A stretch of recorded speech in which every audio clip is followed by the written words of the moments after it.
DR Congo Travelogue, October and November 2014, by Sean McHugh, March 2026, Part 1. DRC, at the heart of Africa, has a self-sufficient culture of great interest, with surrounding countries relying on it, similar to India's position in Asia. These are the world's two centers, prioritizing the primary, holistic, undifferentiated, and Dionysian mind, in distinction to the secondary, linear, conceptual, and Apollonian mind of Western civilization, and providing uniquely powerful and visceral experiences. I've attempted a traversal of DRC several times before, including Kinshasa in the West in 2005, being denied entry from both the Rwanda border posts in the East in 2011, after waiting a week in Uganda for a visa, then deemed overruled, and traveling from Bukavu via Goma to Rutshuru in the East in 2012, before turning back for employment reasons elsewhere. I've also traveled independently in 32 other African countries in all regions. This time, I secure a 2-month visa from the London Embassy, if involving hassle over documents and a trip from the Midlands there, with most of the staff having little conception of anyone going without a good reason, well beyond tourism, or even of the idea of leisure travel generally. One official, however, is understanding and gets requirements for itinerary, hotel bookings, and other nonsense waived for me as a longer-term independent visitor. The famous Congo River boat journey from Kisangani to Kinshasa is becoming practical again at this time, after 2 decades of regional armed disturbance, even while DRC still has the highest security warnings on Foreign Office websites, with much of this being political posturing and lies, although in the next few years, the situation relapsed with renewed violence. Yet there remains very limited guidebook information, with Lonely Planet having suspended its Central Africa book in 1994, and I only take a few maps. The journey is about 1,750 kilometers, and with the river extending a similar distance again south as the Lualaba, through unnavigable cataracts and rapids, beginning with the Boyoma Falls visible from Kisangani, it flows to the Atlantic, where a westward journey can take 3 weeks, but going upstream eastwards from Kinshasa can take twice the time. It's Africa's second longest river, has the world's second largest discharge, and though often shallow to cause groundings, parts make it world's deepest at 220 meters. As Western self-alienation has increased and its community declined, a monstrous electronics industry has developed to sell people's relations back to themselves as commercial products. Telephones for farcically walking around with all the time, and sublinguistic messages on neurotic little screens to keep looking at pass for a sense of inclusion, while the isolation and weak interpersonal skills and self-expression that phones further then loop back to the desire for disembodied and fake reassurance. Much of the world's stock of precious metals, essential for such communication technology, is then in eastern and southern DRC, with the resulting conflict a proxy expression of the West's own tensions and inhumanity. This conflict is the world's worst since the Second World War, with 5 million killed, largely through starvation and disease from displacement by local and foreign claims to fabulous mineral wealth. The United Nations peacekeeping presence only developed after the worst of the troubles, with their military influence standing down as lightly armed militias freed up the mineral access and then refusing to eliminate the remaining banditry. The instability is there to keep cassiterite and cobalt prices low by having no effective government or internal control to negotiate them with. Indeed, the early 90s Rwanda civil war and genocide, as leading to the new DRC state in 1997, may have been engineered and escalated to topple the 32-year Mobutu government when it moved to nationalize mining and stop local corruption. Little of this was reported by corporate-controlled Western mainstream media, with their majority-rule democratic consumers also not wanting to know or think.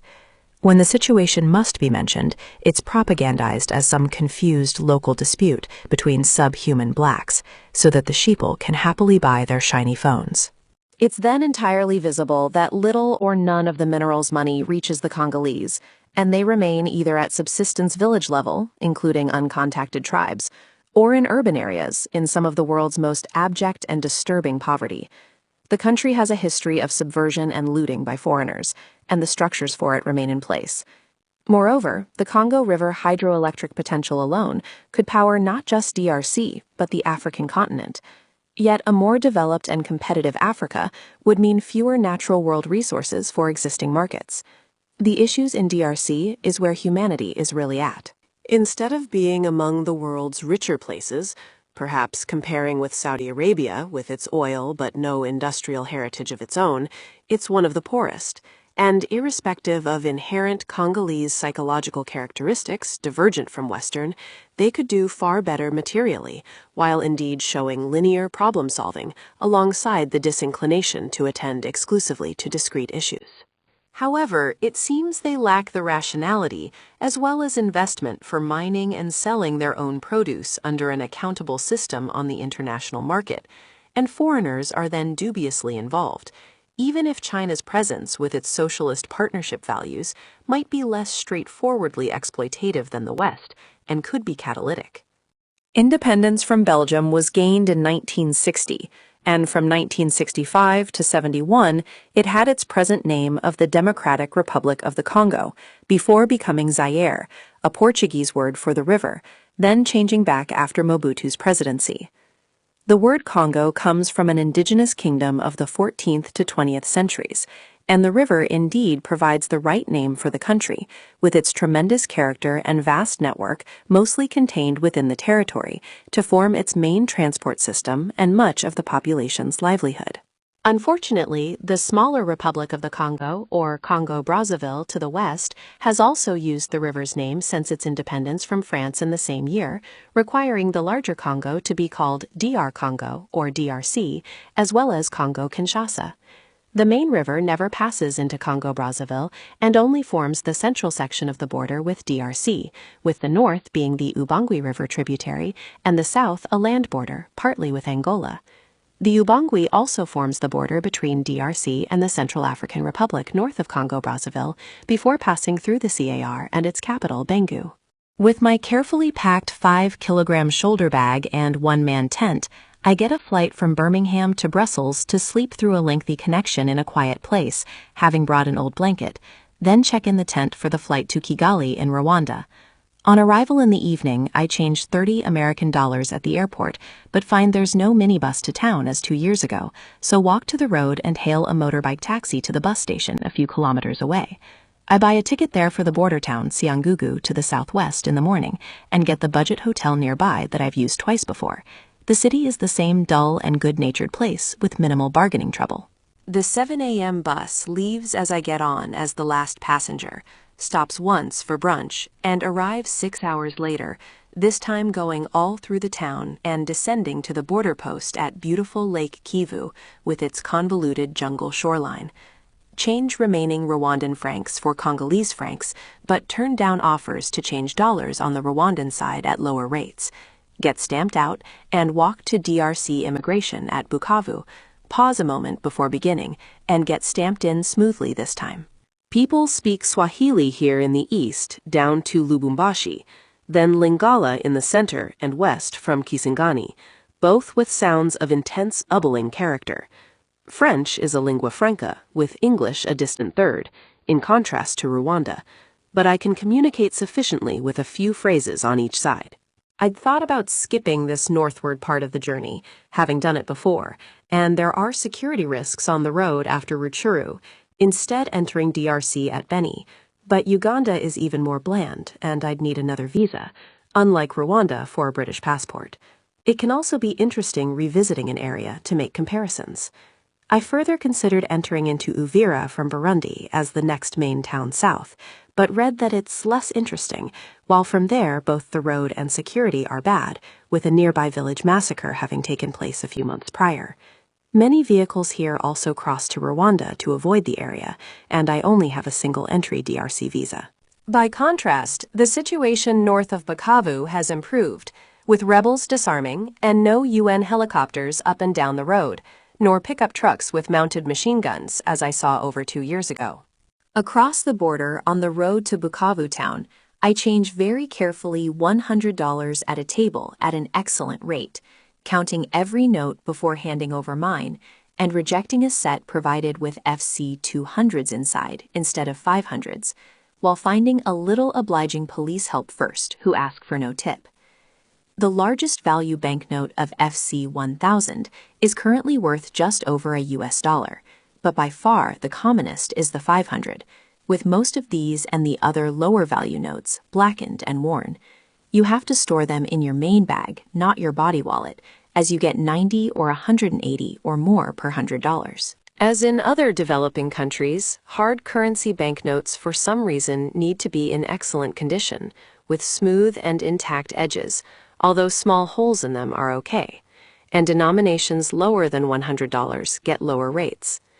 Heavy rain, forked lighting, and cold air make an appearance, and I wait half an hour under the table umbrella with locals and shivering children in rags.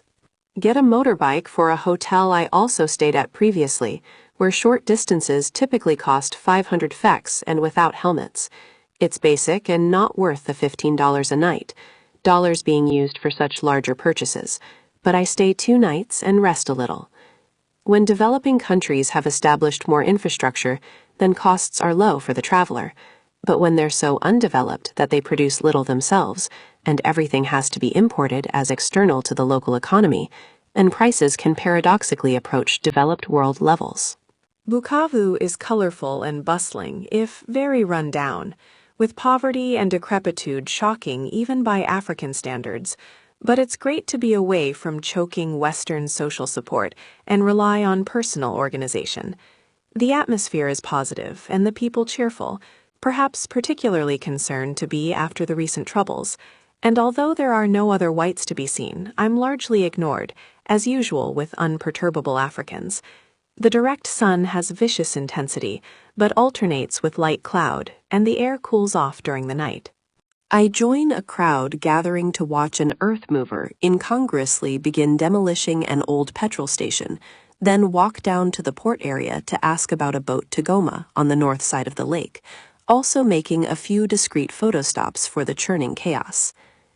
Get to the landing that I remember providing a morning service, where there's now only a boat under repair with a few workers, and no departures, but further on find 4 others seemingly leaving at 5 or 6 p.m. that evening, while currently offloading maize sacks and other produce.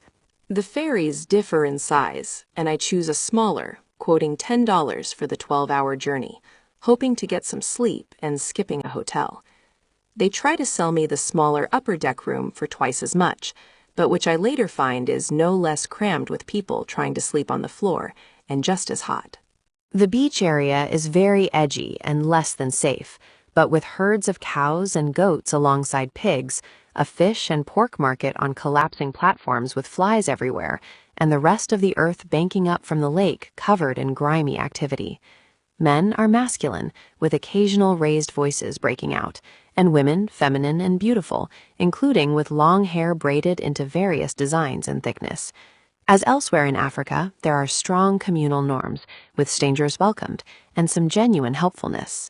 Police in a shack up a hill see and call for me, asking for a drink, meaning money, which I decline, but are cheerful and tell me to be mindful of thieving children. For a while, I join others sitting in the maize shelter opposite the ferry to watch and do little in the luxurious warmth before an army contingent with huge personal guns and bulletproof jackets arrives on trucks and mooches around where I ask them about the road north of Goma, which would seem relatively safe now. At 6:15, the ferry leaves very full and with seething hawkers trying to sell whatever up to the moment it moves away from the dock. It's slow-moving but stable, with very still water on the lake, and I look at the coast in the moonlight, noting that should it sink, I could swim, if I can get away from others quickly and let them drown. The 40-seat saloon, however, remains too hot for sleep, and I exit onto the deck via the window next to me, letting a pleased woman with a couple of small children take it, heat as well as sunlight being much less problematic for local physiology to deal with. Every possible space on the boat to lie down is taken, but I sleep a little by the bow, sitting in my cagoule against the breeze, while at other times standing around with people and watching other boats pass. The night sky is most impressive, with Orion at the zenith, and duly astronomical numbers of fainter stars visible within the constellations, making them hard to recognize. At dawn, on approach to Goma, the wind increases and surface waves pick up, and although the boat arrives at 6:40, it waits offshore for the police and identity control to open up. The port is a riot of officials, cargo workers, taximen, and other touts, with again everything very raw, immediate, and blackened, all against a fine view of gigantic Mount Nyiragongo volcano, which flooded much of the city with lava in 2002 to make it a particularly rubbly, gray, and mean place. The police find me, take me to their dusty office, and register my presence in their battered books, while they're pleased to see a solo visitor, even encouraging me to take photos in this country of internal control concerns, and get me a motorbike with an agreed low price to this lovely small hotel in a quiet suburb. Again, $15, but nothing like the Bukavu dive. Later, taxi bike it back to the center to walk what is still a microeconomy, but featuring an internet cafe. Again, everything degraded, and streets volatile and unruly, if negotiable with caution and confidence. There are foreign faces from the major UN presence here, in their various white jeeps and trucks, plus the airport busy with small aircraft, low and impressive in the air, constantly taking off and landing. Get over early in the morning to the intersection in town where transport heads out. Last time here, having joined dozens of locals on the back of a lorry, but there's only a single minibus going all the way to Butembo in one day, and eventually taking 11 hours. I dispute the $25 asked for, in being 200 kilometers to compare with the boat ride, but after inquiries, find all aboard seem to be paying it, showing me a ticket. I arrived at the corner 7 a.m. with the minibus almost full and ready to go, yet they wait until 9 a.m. for no discoverable reason, as then having to drive in the dark for 2 hours at the other end, and passing through no potentially hassling police checkpoints. It's a fascinating road, including passing by villages and frequently changing terrain and foliage, including vast hazy plains with acacia trees and thick exotic jungle with a family of gorillas crossing the road ahead in the Virunga National Park, plus military trucks with rows of soldiers overlooking the cab and watching the rear, all with automatic guns. Between Rutshuru and the Rwenzori Mountains for a couple of hours, the risks of brigands stepping out are highest, there being few settlements or traffic here, and just us and the bush. And just before the mountains rise abruptly is a UN camp with barbed wire and huge artillery, but it looks apathetic. The road is largely unsealed orange-yellow earth, but level enough for speedy driving, and another minibus travels alternatively close behind or in front, while we pass a few coming the other way, all with baggage piled high on the roof. 2/3 of the journey is then through uplands, with the winding road becoming narrower, sometimes muddy, and with scattered boulders and sharp rubble that wear the tires. Yet it's impressively constructed, with vast amounts of rock having been removed to set it safely back from the edge, and with continuous large and protective trees at the curb, while providing great views of the Congo Plains, plus cooler air and some drizzle. The villages are clean and comprise buildings of wooden lattice with mud coverings, plus thatched or imported corrugated roofs, an example of people with little money, but not in poverty, and having everything they basically need. They're happy to see me, wanting more visitors to their country and no more war, although reluctant to have photos taken, and will quickly move off, where mothers also instill fear in their children for my camera when they spy it, though I'm not sure why. There's a lot of joking while dull pop music blasts the whole way, and few stops are made, as naturally, without the Western people carrying vehicle drivers' legal first concern for the passengers. He stops at a village after my prompting to take a washroom and refreshments break, but have to drink to a minimum, with his only concern being to press on, then buy great hot fried potato pieces from women vendors at the windows, before everything goes deep pink for a while at sunset, as we cross the equator. Despite indications of road being safe, on arrival at Butembo, a man in the minibus office confides that yesterday 4 minibuses were stopped by armed robbers, and hence if it had happened to me, I'd have likely lost my several $1,000s and euros and my trip or my life. I surmise that people travel only if they must and carrying little of value, or that the situation is hard to read, and just that nobody knows. Guys from the office help me find an $8 hotel and I pay for 2 nights, then sip lemonade in the little bar. Next day, walk around the grid of streets for a few hours in complete safety, but no other foreigners. A lovely ochre-colored town from rusty earth and dust as covering roads, buildings, and people like I've never, and making my shirt subsequently uncleanable. The British Foreign Office travel advice includes it in its most dangerous category, advising against all travel. What a hoot. They must want those minerals and hate the Africans so bad. Stalls manage a wide range of produce, and I get some fruit and good freshly baked bread, as often in Africa, although there's also cooked fish displayed without covers on the sooty streets, and I walk by a big but locked Catholic church of architectural interest. Traffic is mostly light motorbikes and wooden goods trolleys, plus occasional lorries, including with Chinese characters on the sides. I get to 3 small transport services to find the going rate west to Kisangani, taking several days, is about $50. But when I return to the more dependable looking of the bus ones to pay, after being told they were leaving in the morning, a senior man now there admits it won't be for another 4 days, and which likely means longer. Fortunately, I hadn't already handed over money. At a minibus place, there's one leaving tomorrow, and I secure a front seat, pay, and arrive at 6:30 in the morning, although there's some disingenuous confusion where this is changed for a large Land Cruiser Jeep going for another $10, which I get down to $5 more. A Jeep turns out to be the better vehicle for some of the roads, with its higher clearance and larger wheels for traction. Adding to the confusion was a young man working at the hotel, having walked me to the Jeep place yesterday, but the manager there being unsure if anything was leaving and uncommunicative. He had also later come over to me in the street and taken me to a bus place, but I hadn't recognized him, nor expected someone to take time away from their desk to guide a customer to one of their competitors. He subsequently found enough customers for a departure the next day, and after the merry-go-round, it seemed these provincial types are meekly easygoing more than devious with money. It takes over 3 hours to get organized and load the roof rack, including various complaining that some passengers have too many kilos, as indicated by a crude weighing machine. I buy cleaning cloths for the windows, so to better see through the windscreen and front doors windows, and which others find humorous, while the drivers are indifferent to improved vision. Passengers pile in at 10 a.m., and I get the front seat as a visitor's priority treatment, although shared with a fat Nan. The Jeep, however, only drives round the corner for a little more cargo, then comes back with everyone on board, as not much fun for them squashed in the back when they could have been told to wait.